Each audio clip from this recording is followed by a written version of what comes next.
Right. So walk me through that process, because for me, it was so liberating. Yeah. Because for the longest time, so go to the last 1 month or last few weeks, Yeah. I was still in denial. Still showed up to work. I still went to Future Now Ventures, chasing motherfuckers that I shouldn't be chasing anymore. And I saw the writing on the wall. Nobody wanted to talk to me anymore. They just didn't want to tell me that, dude, it's over. Until somebody told me that which Alex Alabiso, who then told me that you should just write about it. And it's okay. And it's going to be okay. That's when I learned how to let go. Right. What was that process like for you guys in Shirty? Because I obviously crying. There's a lot of crying involved, by the way. But what was that like? I mean, it was tough. It's like, when you had the toxic relationship. I had the toxic relationship in the past. You try to break up with it, but then you're like, you can't really do it. Yes. So it's like back and forth. Like you have this new idea. And okay, maybe we do this. Maybe it's going to work out. But then, we actually don't have money anymore in the back. So like, maybe you should stop it. So it's like, it's an emotional roller coaster. And processing it is definitely probably the hardest, because while it's happening, sometimes you're hopeful, and then like sometimes you're like the opposite, you're at the bottom man. So that's really tough. Yeah. And processing it was like, I don't even know how I process it. It just happened, and parang we got like our hands got forced na if you keep doing this, you're gonna be fucked. Yeah, I can. No, of course. This is founders only. I'm the biggest culprit, right? Of course. Yep. Yeah, but yeah. So if I continue doing what I was doing, I'd be more fucked. Like personally, like even my personal stuff would be fucked. So yeah, and even Adel also, like my wife, used to be my girlfriend and then co-founder nga. She was telling me na we should stop this. Yeah. Because we wanted to get married. Like, right. You've been together for a long time by then. Yeah. And 2020 was when we got engaged. And so, but when did you bury the hatchet? Because of 2019, that's the beginning of the end. Right. When was the official end? And what was the official, like, all right, we're done. Let's move on. This chapter is closed. Right. Okay. So pandemic happened March 2020. Before that, I knew already we were like going downhill. So what we did was we shrunk the team. Okay. So we made the team like a very sustainable version of the team that could operate without us. Yeah. So at actually one point, it was working really well, like as a side business. And then I had other projects na. I did freelance stuff. I just tried things on the side. I sold bread during the pandemic online. So I did other stuff while Shirty was there. And then eventually it felt like, this is not worth it anymore. Yeah. What we're getting out of it. So, or like what we're even like losing because of it. And so that was around, I don't know, Q3 of 2020. Okay, let's stop this. And then Q4, let's rethink what to do. So the reason why I asked you this is because a lot of our peers, our friends, especially mga first-time founders, right? I'm not gonna deny it. It's a bloodbath out there, and a lot of it, they're obviously as entrepreneurs, as founders, everyone will fight through. Right. It's just innate for us to do that. Yeah. But hindsight being 2020, James. Yeah. If you had a chance to give advice to those people who are still fighting through, but they probably don't know that the best way to now just proceed is to just let go. What would that advice be? Because like for me, I'll start muna. It was so liberating because of course, I don't know how to give up. Yeah. But when somebody told me, hey, it's time to just let go. Right. Then it removed me of that burden. There's a lot of shame and it was very dark, borderline depressing. I was depressed. I just wasn't diagnosed with it. But I had to claw my way up because there's shame. We take so much pride on what we do. We attach our own being a founder of X.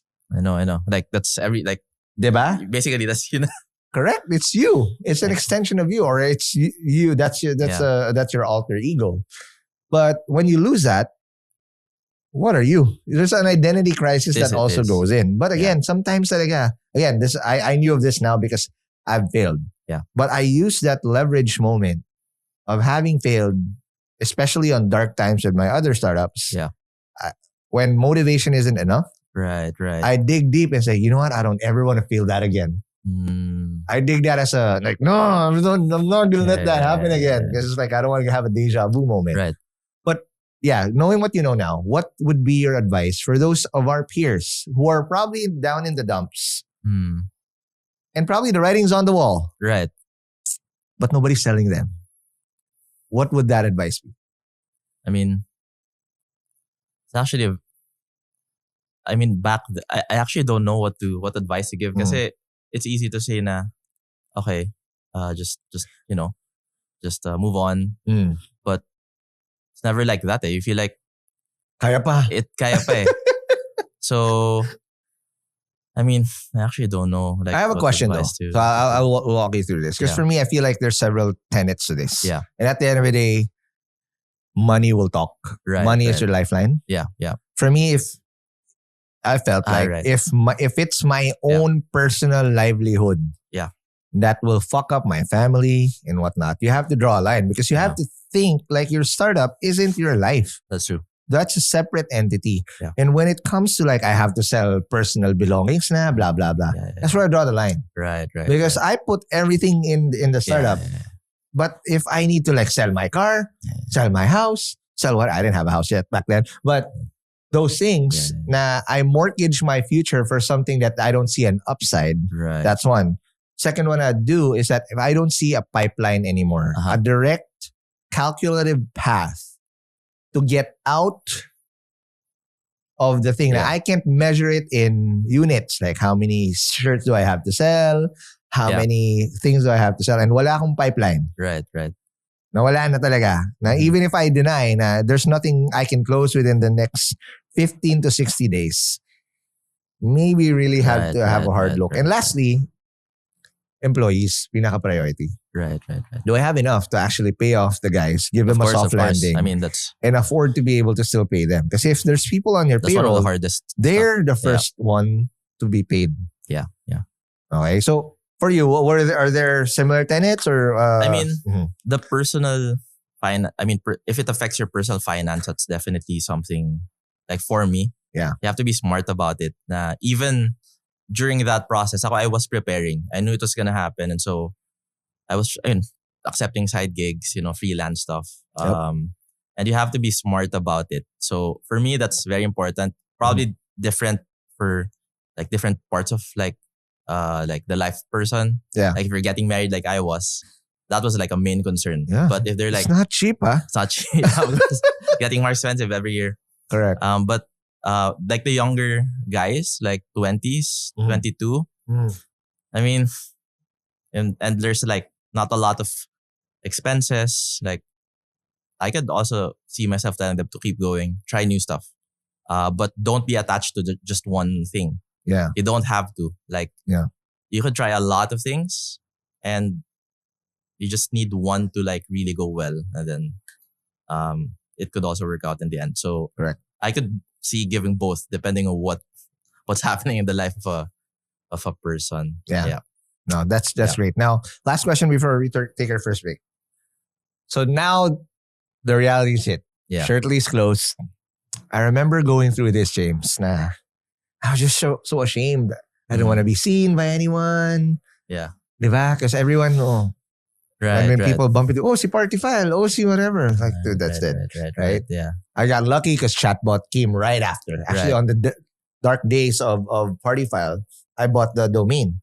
And Chamba, I swear, I'm not going to take credit for this. Na chambahan ko. Right place at the right time. And I had now a playbook of what not to do. What not to do.